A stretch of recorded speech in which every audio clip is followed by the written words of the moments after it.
നമസ്കാരം. ഇവർക്കും daily news അനാലിസിസിലേക്ക് സ്വാഗതം. ഹിന്ദു ന്യൂസിന്റെ ആർട്ടിക്കിൾസ് ആണ്. തന്നെ ഫസ്റ്റ് ആർട്ടിക്കിൾ, സുപ്രീം കോടതി ends immunity for legislators taking bribes എന്നുള്ള ഈ ആർട്ടിക്കിളിന്റെ ഹെഡ്ലൈൻ ആയിട്ട് വായിക്കാൻ സാധിക്കുന്നത്. തീർച്ചയായിട്ടും സുപ്രീം കോടതിയുടെ ജഡ്ജ്മെന്റ് ഒക്കെ ആയിട്ട് വന്നിരിക്കുന്ന ഒരു ആർട്ടിക്കിൾ ആയതുകൊണ്ട് തന്നെ നമുക്ക് general studies paper 2 GS paper 2 വരുന്ന ഇന്ത്യൻ പൊളിറ്റിയുടെ പോയിന്റ് ഓഫ് വ്യൂ ആയിരിക്കും ഈ ഒരു ആർട്ടിക്കിൾ നമ്മൾ ഡിസ്കസ് ചെയ്യാനായിട്ട് പോകുന്നത്. അപ്പോൾ ഈ ഒരു ആർട്ടിക്കിളിനകത്തെ കീ വേർഡ് അല്ലെങ്കിൽ ആ ഹെഡ്ലൈനകത്തെ കീ വേർഡ് എന്താണെന്നുള്ളത് നിങ്ങൾ ഇപ്പോൾ തന്നെ ഐഡന്റിഫൈ ചെയ്തിട്ടുണ്ടാവും. ലെജിസ്ലേറ്റേഴ്സിനുള്ള ഇമ്മ്യൂണിറ്റി എന്നുള്ളത്, അല്ലെങ്കിൽ ഈ പറഞ്ഞ ഒറ്റ വാക്കിൽ പറയുന്നതാണ് പ്രിവിലേജസ്. ലെജിസ്ലേറ്റേഴ്സിന്റെ പ്രിവിലേജസ് എന്ന് പറയുന്ന ടേമാണ് നമുക്ക് ഈ ഒരു ആർട്ടിക്കിളിൽ നിന്നും പ്രധാനമായിട്ടും നോക്കി പഠിക്കേണ്ടത്. സോ ഇതുപോലെയുള്ള സുപ്രീം കോടതിയുടെ ഇമ്പോർട്ടൻറ്റ് വെർഡിക്സ് ഒക്കെ വരുമ്പോഴേക്കും അതൊന്ന് പരിശോധിച്ചിരിക്കും നല്ലതായിരിക്കും. കാരണം അത് പ്രിലിംസിനും അതേപോലെ തന്നെ മെയിൻസിനും വളരെയധികം പ്രാധാന്യമായിട്ട് മാറിയേക്കാം. എസ്പെഷ്യലി ഈ കുറച്ച് ദിവസങ്ങൾക്ക് മുമ്പായിരുന്നു നമ്മൾ സുപ്രീം കോടതിയുടെ മറ്റൊരു പ്രധാനപ്പെട്ട ജഡ്ജ്മെന്റ് DNA ക്ലാസ്സിൽ ഡിസ്കസ് ചെയ്തിട്ടുണ്ടായിരുന്നു, ഇലക്ട്രൽ ബോൺസുമായിട്ട് ബന്ധപ്പെട്ട കാര്യങ്ങൾ. അപ്പോൾ ഇലക്ട്രൽ ബോൺസ് എന്തായിരുന്നു, അല്ലെങ്കിൽ അതിന്റെ കീ പ്രൊവിഷൻസ് എന്തായിരുന്നു തുടങ്ങിയ കാര്യങ്ങളൊക്കെ ഒന്ന് വായിച്ചിരിക്കുന്നതും ഈ ഒരു അപ്കമിംഗ് പ്രിലിംസിനൊക്കെ തന്നെ വളരെ പ്രാധാന്യമായിട്ട് നമുക്ക് പറഞ്ഞിരിക്കാൻ പറ്റുന്നതാണ്. സോ ഈ ഒരു ടോപ്പിക്കിനകത്ത് ബേസിക്കലി ഇതൊരു പുതിയൊരു ജഡ്ജ്മെന്റ് അല്ല. ഓൾറെഡി ഈ പറഞ്ഞ പോലെ സുപ്രീം കോടതി പണ്ട് ഈ പറഞ്ഞ പോലെ ഏകദേശം 25 വർഷങ്ങൾക്ക് മുമ്പ് സുപ്രീം കോടതി JMM ബ്രൈബറി കേസിൽ പറഞ്ഞ ജഡ്ജ്മെന്റിനെയാണ് ഇപ്പോൾ ക്വാഷ് ചെയ്തിരിക്കുന്നത്, അല്ലെങ്കിൽ അതിനെ ഈ പറഞ്ഞ പോലെ എടുത്തു മാറ്റിയിരിക്കുകയാണ്. ബേസിക്കലി ആ പറഞ്ഞ ജഡ്ജ്മെന്റ് ഈ പറഞ്ഞ പോലെ ക്യാൻസൽ ഔട്ട് ചെയ്തിരിക്കുകയാണ് സുപ്രീം കോടതി ഇപ്പോൾ റീസെന്റ് ആയിട്ടുള്ള ഈ ജഡ്ജ്മെന്റിനകത്ത്. സോ അപ്പോൾ എന്തായിരുന്നു ആ ഒരു 25 വർഷം മുമ്പ് 1998 JMM ബ്രൈബറി കേസ് ജഡ്ജ്മെന്റ് എന്തായിരുന്നു ചോദിച്ചു കഴിഞ്ഞാൽ, ആ ഒരു കേസിലൂടെയാണ് ശരിക്കും പറഞ്ഞാൽ ലോ മേക്കേഴ്സ്, അതായത് ഈ പറഞ്ഞ നമ്മുടെ ലെജിസ്ലേറ്റേഴ്സ്, നമ്മുടെ ലോക്സഭയിലെയും രാജ്യസഭയിലെയും അല്ലെങ്കിൽ സ്റ്റേറ്റ് ലെജിസ്ലേറ്റീവ് അസംബ്ലീസിലും ഒക്കെ തന്നെ MLA മാരായിക്കോട്ടെ അല്ലെങ്കിൽ MP മാരായിക്കോട്ടെ, ഇവർക്കൊക്കെ തന്നെ ഒരു സർട്ടൺ കൈൻഡ് ഓഫ് ഇമ്മ്യൂണിറ്റി കൊടുക്കുന്നുണ്ടായിരുന്നു. അതായത് ഇവർ സഭകളിൽ, ലോക്സഭയിലായിക്കോട്ടെ അല്ലെങ്കിൽ രാജ്യസഭ, സംസ്ഥാന നിയമസഭകളിലൊക്കെ തന്നെ ഇവരെന്തെങ്കിലും കാര്യങ്ങൾ പറയുന്നതിന് വേണ്ടിയിട്ടോ അല്ലെങ്കിൽ ഈ പറഞ്ഞ പോലെ വോട്ട് ചെയ്യുന്നതിനൊക്കെ ആയിട്ട് ബന്ധപ്പെട്ട് ആരുടെയും കൈകളിൽ നിന്ന് ഈ പറഞ്ഞ പോലെ കോഴ മേടിക്കുകയാണ്, മീൻസ് കറപ്ഷൻ ചെയ്യുകയാണെങ്കിൽ അതിനെതിരെ ഈ പറഞ്ഞ പോലെ ഇമ്മ്യൂണിറ്റി പവർ ഇവർക്ക് കൊടുത്തിരുന്നതാണ് ഈ JMM ബ്രൈബറി കേസിലെ സുപ്രീം കോടതിയുടെ ജഡ്ജ്മെന്റ്. അതായത് അങ്ങനെ ഈ പറഞ്ഞ പോലെ പൈസ മേടിച്ചാണ് ഇവർ വോട്ട് ചെയ്തത് എന്ന് പറഞ്ഞു കഴിഞ്ഞാൽ ഇവർക്കെതിരെ കേസും കാര്യങ്ങളൊന്നും ചെയ്യാനായിട്ട്, ലെജിസ്ലേറ്റേഴ്സിനെതിരെ കേസും കാര്യങ്ങളൊക്കെ ആയിട്ട് മുന്നോട്ട് പോകാനായിട്ട് സാധിക്കുന്നുണ്ടായിരുന്നില്ല. കറപ്ഷൻ ഏജൻസീസിനൊന്നും, ആന്റി കറപ്ഷൻ ഏജൻസീസിനൊന്നും തന്നെ അങ്ങനെ കേസ് എടുക്കാനായിട്ടൊന്നും പറ്റുന്നുണ്ടായിരുന്നില്ല ഈ ഒരു ജഡ്ജ്മെന്റ് ഉണ്ടായിരുന്ന കാരണം. പക്ഷേ ആ ഒരു ജഡ്ജ്മെന്റ് ഇപ്പോൾ സുപ്രീം കോടതി എടുത്തു മാറ്റിയിരിക്കുകയാണ്. കാരണം നമ്മൾ ഡെമോക്രാറ്റിക് ആയിട്ട് രാജ്യമാണ്. ആ ഡെമോക്രാറ്റിക് രാജ്യത്തിലെ ഏറ്റവും നല്ല ഒരു പ്രധാനപ്പെട്ട ഒരു പ്രൊവിഷനാണ് ഈ ഒരു ലെജിസ്ലേറ്റേഴ്സ് കൈകാര്യം ചെയ്യുന്നത്. കാരണം ജനങ്ങളുടെ വോയിസ് ആണ് ഇവർ റെപ്രസെന്റ് ചെയ്യുന്നത്. സോ അവിടെ ആ ഒരു കാര്യത്തിൽ ഇങ്ങനെ ഈ പറഞ്ഞ പോലെ ബ്രൈബറി, ഈ പറഞ്ഞ പോലെ എന്താ പറയുക, അഴിമതിയിലൂടെ മുന്നോട്ട് പോകാനായിട്ട് ലെജിസ്ലേറ്റേഴ്സിന് സാധിക്കത്തില്ല എന്ന് ചൂണ്ടിക്കാണിച്ചുകൊണ്ട് തന്നെയാണ് ഈ 25 വർഷമായിരുന്ന ആ സുപ്രീം കോടതിയുടെ ആ ഒരു ജഡ്ജ്മെന്റ്, JMM ബ്രൈബറി കേസിലെ ജഡ്ജ്മെന്റ് സുപ്രീം കോടതി ക്വാഷ് ചെയ്ത്, അല്ലെങ്കിൽ മീൻസ് ഈ പറഞ്ഞ ക്യാൻസൽ ഔട്ട് ചെയ്തെന്നുള്ള കാര്യം ഓർക്കാം. ആൻഡ് ഈ പറഞ്ഞ പോലെ ഈ ഒരു ജഡ്ജ്മെന്റിൽ പറഞ്ഞ കാര്യം ഒന്ന് മനസ്സിലാക്കിയിരിക്കുന്നത് നല്ലതായിരിക്കും. ഈ 98 ജഡ്ജ്മെന്റിൽ പറഞ്ഞാണ്, law makers who took bribes are immune from prosecution for corruption if they go ahead and vote or speak in the house as agreed. അപ്പോൾ ഇങ്ങനെയൊക്കെയുള്ള ജഡ്ജ്മെന്റ് നമുക്ക് പ്രിലിംസിനകത്തൊക്കെ ഒരു ചോദ്യം പ്രതീക്ഷിക്കാവുന്ന, recent news JMM bribery cases related with എന്ന് പറഞ്ഞുകൊണ്ട് വേണമെങ്കിൽ ചോദിക്കാം. അവിടെ റിലേറ്റഡ് എന്ന് പറയുമ്പോഴേക്കും അത് ലെജിസ്ലേറ്റേഴ്സിന്റെ അല്ലെങ്കിൽ ഈ പറഞ്ഞ പോലെ പാർലമെന്ററി പ്രിവിലേജസുമായിട്ട് അസോസിയേറ്റ് ചെയ്ത ഒരു കേസായിരുന്നു ഈ ഒരു JMM കേസ് എന്നുള്ള കാര്യം കൃത്യമായിട്ട് ഓർത്ത് വെച്ചേക്കാം.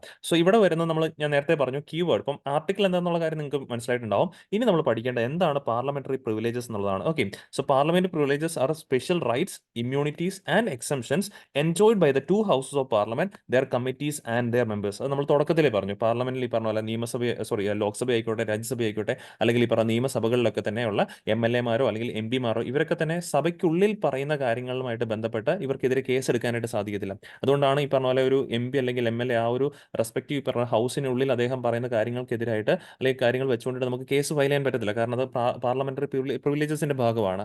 സോ അങ്ങനെയുള്ള പ്രിവിലേജസ് ബേസിക്കലി നമ്മുടെ കോൺസ്റ്റിറ്റ്യൂഷനിൽ പരാമർശിക്കുന്നുണ്ട് അണ്ടർ ആർട്ടിക്കിൾ 105. അത് ഓർത്തിരിക്കണം. Parliamentary privileges are defined in Indian constitution under article 105. It's not defined എന്നൊക്കെ പറഞ്ഞുകൊണ്ട് തെറ്റായ രീതിയിൽ സ്റ്റേറ്റ്മെന്റ് ഒക്കെ തരാൻ സാധിക്കും UPSCക്ക് അത്. അപ്പം ആർട്ടിക്കിൾ 105 ഇന്ത്യൻ കോൺസ്റ്റിറ്റ്യൂഷനകത്ത് ഡിഫൈൻഡ് ആണ് എന്ത് പാർലമെന്ററി പ്രിവിലേജസിനെ കുറിച്ചിട്ട്. And under these privileges the members of parliament R exempted from any kind of civil liabilities. അത് ഓർത്തിരിക്കണം. സിവിൽ ലയബിലിറ്റീസിനാണ് ഈ പറഞ്ഞ ഇവർക്ക് ഇമ്മ്യൂണിറ്റി ഉള്ളത്, അല്ലാണ്ട് എന്തിനല്ല ക്രിമിനൽ ലയബിലിറ്റീസിന് ഇല്ല എന്നുള്ള കാര്യം ഓർക്കണം. For any statement made or act done in the course of their duties. അവർ ആ MP അല്ലെങ്കിൽ MLA ആയിട്ട് ഇരിക്കുന്ന ആ ഒരു സമയങ്ങളിൽ സഭയ്ക്കുള്ളിലൊക്കെ ഇവർ പറയുന്ന കാര്യങ്ങൾക്ക് അല്ലെങ്കിൽ ഇവർക്ക് അനുവദിച്ചിരിക്കുന്ന സർട്ടൺ കൈൻഡ്സ് ഓഫ് റൈറ്റ്സ് ആണ് എന്തായിട്ട് മാറ്റപ്പെടുന്ന പാർലമെന്ററി പ്രിവിലേജസ് ആയിട്ട് മാറുന്നത്. And this privileges are claimed only when the person is a member of the house. ഒരു MP അല്ലെങ്കിൽ MLA ആയിട്ടിരിക്കുന്ന കാലഘട്ടത്തിൽ മാത്രമേ ആൾക്ക് എന്തുണ്ടാവുള്ളൂ, ഈ പാർലമെന്ററി പ്രിവിലേജസ് ഉണ്ടാവുള്ളൂ.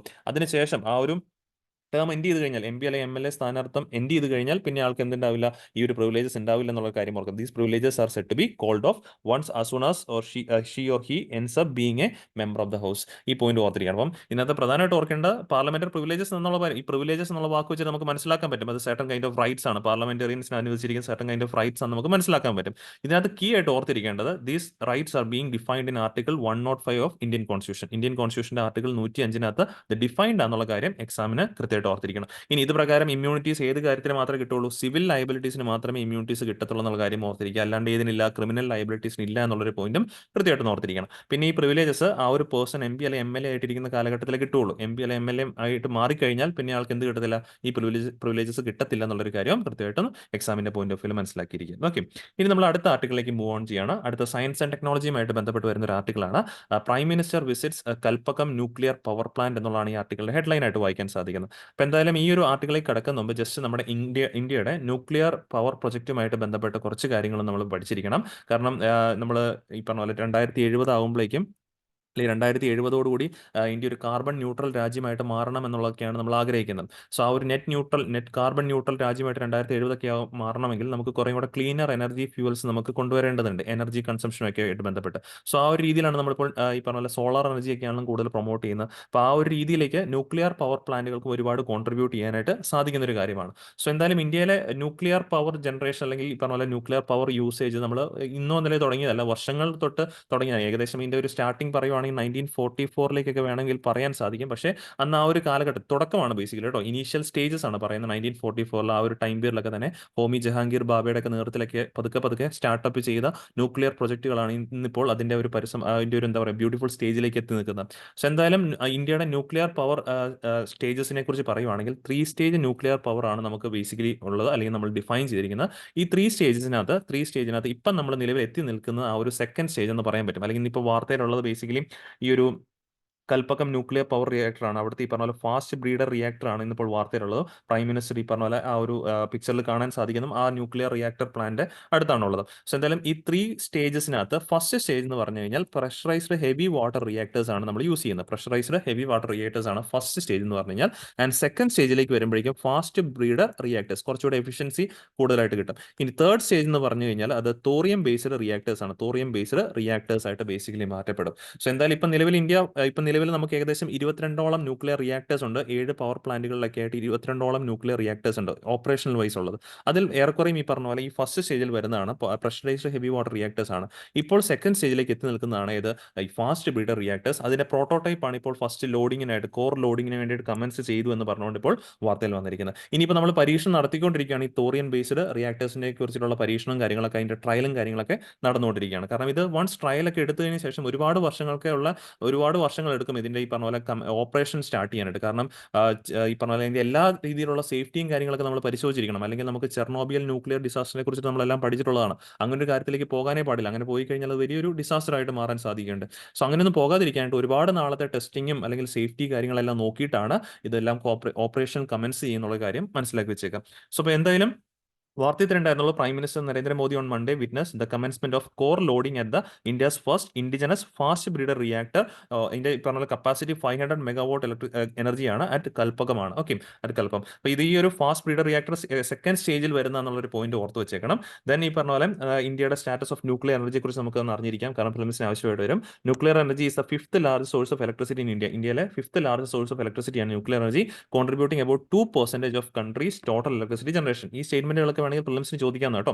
കൺട്രിയുടെ ടോട്ടൽ ഇലക്ട്രിസിറ്റി ജനറേഷനകത്ത് എത്രമാത്രമാണ് ന്യൂക്ലിയർ എനർജി കോൺട്രിബ്യൂട്ട് ചെയ്യുന്നത്? 2% ആണ്.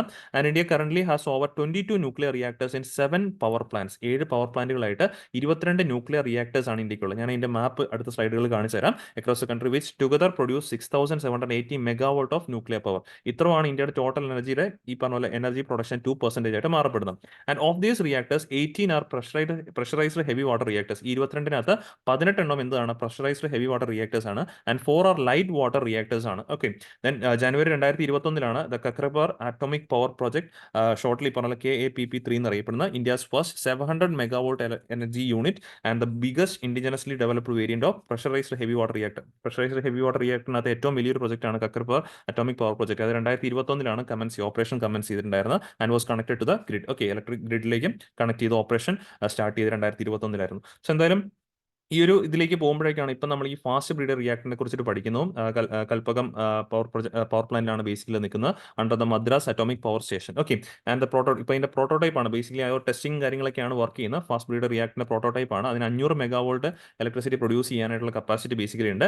And Indira Gandhi centre for atomic research IGCAR ആണ് ഇതിന്റെ ഈ പറഞ്ഞ പോലെ ഡിസൈനിങ് കാര്യങ്ങളൊക്കെ ആയിട്ട് റെസ്പോൺസിബിലിറ്റി വഹിക്കുന്ന authority. And the facility builds on the decades of experience gained from operating the lower power fast breeder reactor facilities ആണ്. And the Kalpakkam prototype fast breeder reactor is design to use uranium 238. അപ്പോൾ ഇവിടെ fuel ആയിട്ട് use ചെയ്യുന്ന uranium 238 എന്നുള്ള കാര്യം ഓർക്കുക. To breed plutonium in a sodium cooled fast reactor design. അപ്പോൾ ഇവിടെ കൂളന്റ് ആയിട്ട് ഉപയോഗിക്കുന്ന സോഡിയം കൂൾഡ് ഫാസ്റ്റ് റിയാക്ടറും കൂടിയാണ് നമ്മുടെ ഈ ഒരു prototype fast breeder reactor Kalpakam എന്നുള്ളൊരു പോയിന്റും മനസ്സിലേക്ക് വെച്ചേക്കാം. സോ എന്തായാലും ഇവിടെ ഫ്യൂൽ ആയിട്ട് യൂസ് ചെയ്യുന്ന യുറേനിയം 238 ആണ്. ദെൻ ഈ ഫാസ്റ്റ് ബ്രീഡർ റിയാക്ടേഴ്സിന്റെ പ്രത്യേകത എന്ന് പറഞ്ഞു കഴിഞ്ഞാൽ നമ്മൾ ഫ്യൂവലായിട്ട് കൊടുക്കുന്ന എമൗണ്ടിനേക്കാൾ കൂടുതൽ അതിന് ഈ പറഞ്ഞ പോലെ എനർജി പ്രൊഡ്യൂസ് ചെയ്യാനായിട്ട് സാധിക്കും. അത്രയുള്ള എഫിഷ്യൻസി കൂടുതലാണ് ഈ ഒരു ഫാസ്റ്റ് ബ്രീഡർ റിയാക്ടേഴ്സ് എന്നുള്ള കാര്യം ഓർക്കണം. ദെൻ ഇന്ത്യയിൽ ഈ പറഞ്ഞ പോലെ നമ്മൾ നിലവിൽ ഈ പറഞ്ഞ പോലെ അടുത്ത മൂന്നാമത്തെ സ്റ്റേജ് ആയ തോറിയം ബേസ്ഡ് ന്യൂക്ലിയർ പ്ലാന്റിനെ കുറിച്ചുള്ള ഡിസൈനിങ് കാര്യങ്ങൾ അതിന്റെ വർക്കിംഗ് കാര്യങ്ങളൊക്കെ പോവാണ്. ഭവനി എന്നുള്ളതാണ് working on entirely indigenous thorium based nuclear plant ആണ് Bhavini, which will be the first of its kind using uranium 233. നമ്മൾ യുറേനിയം 233 ആയിരിക്കും തോറിയം ബേസ്ഡ് ന്യൂക്ലിയർ പ്ലാന്റിനകത്ത് ഉപയോഗിക്കുന്നത്. ഇപ്പം നിലവിൽ ഉപയോഗിക്കുന്ന ഈ ഒരു കൽപ്പകത്തുള്ള ഈ പ്രോട്ടോടൈപ്പ് ഫാസ്റ്റ് ബ്രീഡർ റിയാക്ടറിൽ ഉപയോഗിക്കുന്ന യുറേനിയം 238 ആണ്. അടുത്ത ഈ പറഞ്ഞ തേർഡ് സ്റ്റേജിലേക്ക് വരുമ്പോൾ യുറേനിയം 233 ആയിരിക്കും നമ്മൾ ഉപയോഗിക്കാൻ പോകുന്നത്. And experimental thorium plant company already exist in കൽപ്പകത്തുണ്ട്. ഈ ഒരു തോറിയം പ്ലാന്റ് ബേസിക്കലി ഈ ഒരു കൽക്കബം പ്ലാന്റിൽ തന്നെ ഉണ്ട് എന്നുള്ള കാര്യം ഓർത്ത് വെച്ചേക്കാം. സോ എന്തായാലും നിലവിൽ ഇന്ത്യയിലെ ഓപ്പറേഷൻ വൈസ് ഉള്ള ആ ഒരു 7 ന്യൂക്ലിയർ പ്ലാന്റുകളിലാണ് നമുക്ക് ഇവിടെ കാണാൻ സാധിക്കുന്നത്. ഉത്തർപ്രദേശിലുണ്ട് Narora atomic power station, then രാജസ്ഥാനിലുള്ള രാജസ്ഥാൻ അറ്റോമിക് പവർ സ്റ്റേഷൻ, ഗുജറാത്തിൽ ദെൻ ഈ പറഞ്ഞ പോലെ കക്രപ്പൂർ അറ്റോമിക് പവർ സ്റ്റേഷൻ, മഹാരാഷ്ട്രയിൽ ഈ പറഞ്ഞ പോലെ താരാപൂറും കൈഗ ന്യൂക്ലിയർ പവർ സ്റ്റേഷനും, തമിഴ്നാട്ടിൽ ഈ പറഞ്ഞ പോലെ കൈഗ കർണാടകത്തിലാണുള്ളത്. തമിഴ്നാട്ടിൽ ഈ പറഞ്ഞ പോലെ മദ്രാസ് അറ്റോമിക് പവർ സ്റ്റേഷനും കൂടംകുളം ന്യൂക്ലിയർ പവർ പ്ലാന്റും. ഓക്കെ, സോ ഇത്രയും കാര്യങ്ങളാണ് ഈ ഒരു ആർട്ടിക്കിൾ നമ്മൾ എക്സാമിന്റെ പോയിന്റ് ഓഫ് വ്യൂ മനസ്സിലാക്കാനായിട്ടുള്ളത്. അടുത്ത നമ്മുടെ എഡിറ്റോറിയൽ പേജിൽ ആർട്ടിക്കിലേക്ക് മൂവ് ഓൺ ചെയ്യാണ്. The quick transformation of Russia North Korea ties. അപ്പോൾ ഈ ഒരു article international relations general studies paper two international റിലേഷൻസിന്റെ പോയിന്റ് ഓഫ് വ്യൂ ആയിരിക്കും നമ്മൾ ഡിസ്കസ് ചെയ്യാൻ പോകുന്നത്. ഈ ഒരു ആർട്ടിക്കിളിലെ ബേസിക് ആയിട്ടുള്ള ഒരു ബാക്ക്ഗ്രൗണ്ട് എന്ന് പറഞ്ഞു കഴിഞ്ഞാൽ ഇപ്പോൾ റീസെന്റ് ആയിട്ട് റഷ്യയും നോർത്ത് കൊറിയയും തമ്മിലുള്ള ഒരു റിലേഷൻഷിപ്പ് വർദ്ധിച്ചു വരുന്നത് നമുക്ക് കാണാൻ സാധിക്കുന്നുണ്ട്. സോ അതിന്റെ കീ ലിങ്ക് അല്ലെങ്കിൽ എന്ത് കാരണത്താലാണ് ഇപ്പോൾ ഈ രണ്ട് രാജ്യങ്ങളും തമ്മിലുള്ള സഹകരണം വർദ്ധിച്ചു വരും? കാരണം റീസെന്റ് ഈ പറഞ്ഞ പോലെ റഷ്യൻ പ്രസിഡന്റ് വ്ളാഡിമിർ പുടിൻ അദ്ദേഹത്തിന്റെ ഈ പറഞ്ഞ പോലെ അദ്ദേഹം സഞ്ചരിക്കുന്ന അദ്ദേഹത്തിന്റെ ഒഫീഷ്യൽ കാറിനെ പോലെ ലക്ഷറി കാറിനെ പോലത്തെ ഒരെണ്ണം നോർത്ത് കൊറിയൻ ലീഡറിന് ഈ പറഞ്ഞ പോലെ സമ്മാനിച്ചൊക്കെ ആയിട്ട് ബന്ധപ്പെട്ട് നമ്മൾ വാർത്തകൾ കണ്ടിട്ടുണ്ടായിരുന്നത്. അപ്പോൾ അതിനൊക്കെ ബേസ് ചെയ്തിട്ടാണ് ഈ ഒരു നോർത്ത് കൊറിയ ടൈസിനെ കുറിച്ച് വാർത്ത വന്നിരിക്കുന്നത്. അപ്പോൾ ഇവിടെ നമുക്ക് പ്രിലിംസിന് എക്സ്പെക്ട് ചെയ്യാവുന്നത് നോർത്ത് കൊറിയയും റഷ്യയും തമ്മിൽ physical boundary land boundary share ചെയ്യുന്നുണ്ടോ എന്നുള്ള രീതിയിൽ ചോദ്യം പ്രതീക്ഷിക്കാം. ഉണ്ടെന്നുള്ള കാര്യം ഓർത്തിരിക്കുക. ചിലപ്പോൾ നമ്മൾ വിട്ടുപോകാനുള്ള സാധ്യതയുള്ള ഒരു കാര്യമാണ്. കാരണം മിക്കപ്പോഴും നമ്മൾ ഓർക്കും നോർത്ത് കൊറിയ ചൈനയുമായിട്ട് മാത്രമാണ് ലാൻഡ് ബൗണ്ടറി ഷെയർ ചെയ്യുന്നത്. പക്ഷേ ഇവിടെ നിങ്ങൾക്ക് നോക്കിയാൽ മനസ്സിലാക്കാൻ പറ്റും റഷ്യയുമായിട്ട് നോർത്ത് കൊറിയ ചെറിയൊരു ലാൻഡ് ബൗണ്ടറി ഷെയർ ചെയ്യുന്നുണ്ട്. So then sea of Japan ഇവിടെ നമുക്ക് കാണാൻ സാധിക്കും. ഈ റഷ്യയുടെയും നോർത്ത് കൊറിയയൊക്കെ ബൗണ്ടറി ആയിട്ട് സീ ഓഫ് ജപ്പാനും ഇവിടെയുണ്ട്. സോ എന്തായാലും നോർത്ത് കൊറിയയുടെ തലസ്ഥാനമാണ് പ്യോങ്യാങ്. ദെൻ ഈ പറഞ്ഞ പോലെ വ്ളാഡിവോസ്റ്റോക്കും തൊട്ടടുത്ത് ഈ പറഞ്ഞ ഈ രണ്ട് രാജ്യങ്ങളും ചൈനയും നോർത്ത് കൊറിയയും ആരുമായിട്ടും ബൗണ്ടറി ഷെയർ ചെയ്യുന്നുണ്ട്. റഷ്യയും നോർത്ത് കൊറിയയും ചൈനയുമായിട്ട് ബൗണ്ടറി ഷെയർ എന്നുള്ള കാര്യം ഓർക്കണം. അപ്പോൾ ഇവിടെ എന്തുകൊണ്ടാണ് നോർത്ത് കൊറിയയും റഷ്യയും തമ്മിലുള്ള റിലേഷൻഷിപ്പ് വർദ്ധിക്കുന്നതെന്ന് ചോദിച്ചു കഴിഞ്ഞാൽ ഇപ്പോൾ നമ്മളെല്ലാവരും വാർത്തയിൽ കേൾക്കുന്നതാണ് ഉക്രൈനും അതേപോലെ റഷ്യയും തമ്മിലുള്ള ഒരു നെവർ എൻഡിങ് വാർ ഇപ്പോഴും നടന്നുകൊണ്ടിരിക്കുകയാണ്. ഓൾമോസ്റ്റ് 2-2.5 വർഷത്തോളമായി ഈ വാർ നെവർ എൻഡിങ് അവസാനിക്കാതെ ഇങ്ങനെ ഇരു രാജ്യങ്ങൾക്കും ഇടയിൽ യുദ്ധമായിട്ട് നടന്നുകൊണ്ടിരിക്കുകയാണ്. ഇവിടെ ഉക്രൈൻ ആണെങ്കിലും ഓരോ സമയങ്ങൾ വരുമ്പോഴേക്കും റഷ്യയെ തിരിച്ചടിക്കുന്നുണ്ട്. അതിന് വേണ്ടിയിട്ട് ഈ പറഞ്ഞ പോലെ പല മേഖലകളിൽ നിന്നായിട്ട് ഉക്രൈൻ ഈ പറഞ്ഞ പോലെ സഹായങ്ങൾ കിട്ടുന്നുണ്ട്. എസ്പെഷ്യലി ഈ പറഞ്ഞ പോലെ യുഎസിന്റെ കൈകളിൽ നിന്നും അതേപോലെ മറ്റ് യൂറോപ്യൻ കൺട്രികളിൽ നിന്നൊക്കെയാണ് ഉക്രൈന് സഹായങ്ങൾ ലഭിക്കുന്നത്. എന്നാൽ അതേ സാഹചര്യത്തിൽ റഷ്യക്ക് എവിടെ നിന്നാണ് ഇത്രത്തോളം സപ്പോർട്ട് കിട്ടുന്നതെന്ന് ചോദിച്ചു കഴിഞ്ഞാൽ ഒന്ന് ചൈനയുടെ ഭാഗത്ത് നിന്ന് ഈ പറഞ്ഞ പോലെ സപ്പോർട്ട് റഷ്യക്ക് വരുന്നുണ്ട്. പിന്നീട് ഈ പറഞ്ഞ പോലെ നോർത്ത് കൊറിയയും റഷ്യയെ കൃത്യമായിട്ട് സപ്പോർട്ട് ചെയ്യുന്നുണ്ട്. നോർത്ത് കൊറിയ എങ്ങനെയാണ് റഷ്യയെ സപ്പോർട്ട് ചെയ്യുന്നത് ചോദിച്ചു കഴിഞ്ഞാൽ through the supply of defence equipments ആണ് മേജറായിട്ടും ഈ പറഞ്ഞ നോർത്ത് കൊറിയ ആർക്ക് സപ്ലൈ ചെയ്യുന്നത്? റഷ്യക്ക് സപ്ലൈ ചെയ്യുന്നത്. അപ്പോൾ തിരിച്ച് റഷ്യ എന്താണ് നോർത്ത് കൊറിയക്ക് കൊടുക്കുന്നത് ചോദിച്ചു കഴിഞ്ഞാൽ food and fuel. Okay, food ഐറ്റംസും അതായത് ഈ പറഞ്ഞ പോലെ ഗ്ലോബലി തന്നെ വീറ്റിന്റെ ഒക്കെയാണ് ഏറ്റവും പ്രധാനപ്പെട്ട ഒരു എക്സ്പോർട്ടിംഗ് കൺട്രിയാണ് റഷ്യ. അതേപോലെ ഇപ്പോൾ ഓയിലിന്റെ കാര്യത്തിലാണെങ്കിൽ ഒരു പ്രൊഡ്യൂസർ കൺട്രി കൂടിയാണ് റഷ്യ. അത് മാത്രമല്ല ഈ ഒരു ഗ്ലോബൽ സാങ്ഷൻസ് നിൽക്കുന്ന കാരണം ഒരുപാട് ഓയിൽ ഈ പറഞ്ഞ റഷ്യയിൽ കെട്ടിക്കിടക്കുന്നുണ്ട്. സോ ആ ഒരു ഫ്യൂവൽ ആൻഡ് ഫുഡും ഫ്യൂവലുമാണ് ആർക്ക് സപ്ലൈ ചെയ്യുന്നത്? റഷ്യ ഈ പറഞ്ഞ പോലെ നോർത്ത് കൊറിയയ്ക്ക് സപ്ലൈ ചെയ്യുന്നത്. നേരെ വെച്ച് നോർത്ത് കൊറിയ റഷ്യക്ക് എന്ത് അപ്പോൾ കൈമാറും? ഡിഫൻസ് എക്യുപ്മെന്റ്സ് ആണ് പ്രധാനമായിട്ടും കൈമാറുന്നത്. ഇനി ഇങ്ങനെ പ്രവർത്തിക്കാനായിട്ട് നോർത്ത് കൊറിയയ്ക്കിടയിലുള്ള കാരണം എന്താണ്? അതായത് എന്ത് കാരണത്താലാണ് നോർത്ത് കൊറിയ റഷ്യയെ ഇങ്ങനെ സഹായിക്കുന്നതെന്ന് ചോദിച്ചു കഴിഞ്ഞാൽ ഇവർക്ക് രണ്ടുപേർക്കും ഇടയിലുള്ള കോമൺ എനിമി, അതായത് റഷ്യയുടെയും നോർത്ത് കൊറിയയുടെയും കോമൺ എനിമിയാണ് ആര്? U S. ഈ യു എസ് ഉക്രൈനെ സഹായിക്കുന്നു എന്നുള്ളത് കൊണ്ട് തന്നെയാണ് കൃത്യമായിട്ടും ആര് റഷ്യയെ സഹായിക്കുന്നത്? നോർത്ത് കൊറിയ റഷ്യയെ സഹായിക്കുന്നത്. അപ്പോൾ ഇതാണ് ഈ ഒരു ആർട്ടിക്കിളിനകത്ത് മേജറായിട്ട് പറഞ്ഞു വെച്ചിരിക്കുന്ന ഒരു കാര്യം ഇത് തന്നെയുള്ളൂ, ആ ഒരു അമേരിക്കൻ ഫാക്ടർ. ഓക്കെ, അമേരിക്കൻ ഫാക്ടറാണ് പ്രധാനമായിട്ടും റഷ്യയ്ക്കും ഈ പറഞ്ഞ പോലെ നോർത്ത് കൊറിയയ്ക്കും ഇടയിൽ ഇത്രത്തോളം ടൈസ് വളരാനായിട്ട് ഇടയാക്കിയ കാര്യമെന്ന് ഓർത്തിരിക്കണം. അതേപോലെ തന്നെ എനർജി ലിങ്കും. കാരണം ഈ ഒരു അമേരിക്കയുടെ ആ ഒരു പ്രസൻസ് ആ ഒരു ഉക്രൈനെ സഹായിക്കുന്നതായിട്ട് ബന്ധപ്പെട്ട് വന്നു കഴിഞ്ഞപ്പോഴേക്കുമാണ് നോർത്ത് കൊറിയയും റഷ്യയുമായിട്ട് കൂടുതൽ അടുക്കാനായിട്ട് തുടങ്ങിയതും ആ ഒരു അടുപ്പത്തിന്റെ ഭാഗമായിട്ട് റഷ്യ ഇപ്പോൾ ഓയിലും മീൻസ് ഫ്യൂവൽ ഐറ്റംസും അതേപോലെ തന്നെ ഫ്യൂൽ ആൻഡ് ഗ്യാസും അതേപോലെ തന്നെ ഫുഡ് ഐറ്റംസും ആർക്ക് സപ്ലൈ ചെയ്യുന്നുണ്ട്? നോർത്ത് കൊറിയയ്ക്ക് സപ്ലൈ ചെയ്യുന്നുണ്ട്. സോ ഇത്രയും കാര്യങ്ങളാണ് ഈ ഒരു ആർട്ടിക്കിളിനകത്ത് പ്രധാനമായിട്ട് എടുത്ത് പറഞ്ഞിരിക്കുന്നത്. നമുക്ക് പ്രിലിംസിന്റെ ഒക്കെ പോയിന്റ് ഓഫ് വ്യൂ നോക്കുവാണെങ്കിൽ പ്രധാനമായിട്ടും ഈ മാപ്പ് ഒന്ന് മനസ്സിലാക്കി വെച്ചിരിക്കുക. നോർത്ത് കൊറിയയും ചൈനയും അതേപോലെ റഷ്യയും ഈ മൂന്ന് രാജ്യങ്ങളും ബൗണ്ടറി ഷെയർ ചെയ്യുന്നുണ്ട്. നോർത്ത് കൊറിയയും റഷ്യയും തമ്മിൽ ഇവിടെ ഈ ഒരു ബൗണ്ടറി ഷെയർ ചെയ്യുന്നുണ്ട്.